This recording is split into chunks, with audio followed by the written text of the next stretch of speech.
Hello everyone! Isang lata ng condensed milk ang ating kailangan. Ilagay lang natin sa kawali. At lagyan din po natin ng 25 grams na butter. Apuyan lang po natin ng medium heat at patuloy ang paghalo hanggang sa maluto, at kapag natunaw na po yung butter, magi-start na po tayo ng timer na 5 minutes. Patuloy po ang halo. Kaya naman, this is Bella, ang inyong kusinera ng Yudelmo's Kitchen. Kung bago ka sa channel na to, syempre, welcome na welcome ka. At kung dati ka naman, welcome back. Kaya naman, don't forget to subscribe, like and share, at pakihit mo na rin ang notification bell. Isama mo na yung all para lagi kang updated sa mga bagong upload.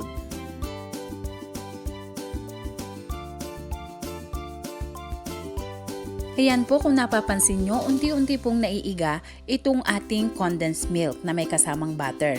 At ang sekreto po dito, huwag nyo pong titigilan ng paghalo para maiwasan ang pagkasunog.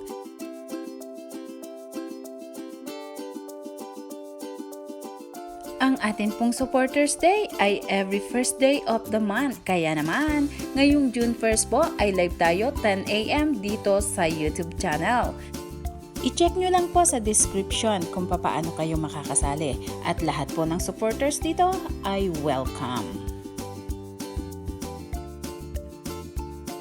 Patayin na natin ang apoy after 5 minutes at lalagyan na po natin ng desiccated coconut.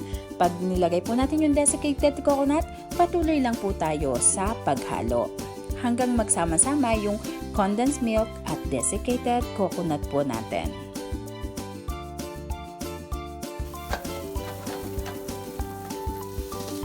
Ngayon naman ay ilagay na natin sa isang mixing bowl or sa kahit anong lagayan na meron kayo at atin lang pong papalamigin. At kapag malamig na po ay atin namang bilog-bilugin.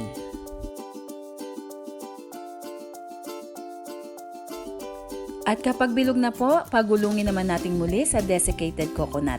Napakasarap po ng dessert na ito at napakasimple lang pong gawin. Ang lasa po nito ay parang yema, kumbaga coconut yema. Pero napakasimple lang pong gawin at napakadali lang ng mga ingredients. Hindi lang po ito pang dessert ng ating mga chikiting or ng buong pamilya, pwede rin po natin itong ibenta. At yung size po natin ay depende sa inyong gusto. So, ayan, patuloy lang po natin ang pagbilog hanggang sa matapos. At sa mga gusto pong magpa-shoutout, comment lang po kayo dyan sa baba. Welcome po lahat dito. Kaya lang po minsan mga after 3 to 4 days ko po bago ma-shoutout after ng comment nyo. Kasi medyo marami po tayong comment. So hindi ko po mapagsabay-sabay kaagad at hindi ko po matapos kaagad basahin. Basta sigurado po ako na babasahin at babasahin ko po ang inyong mga comment. Kaya naman atin na pong tikman itong ating panibago na namang dessert na napakasimple lang talagang gawin. So yun nga, sabi ko nga, ang sarap po. Kaya naman, shoutout po sa mga sumusunod. Mega love shoutout to Lucy Ligaray. At syempre, mega love shoutout to Soledad di Makulangan na invite ni Pam. Salamat ng marami. At shoutout din kay Maris Revelar.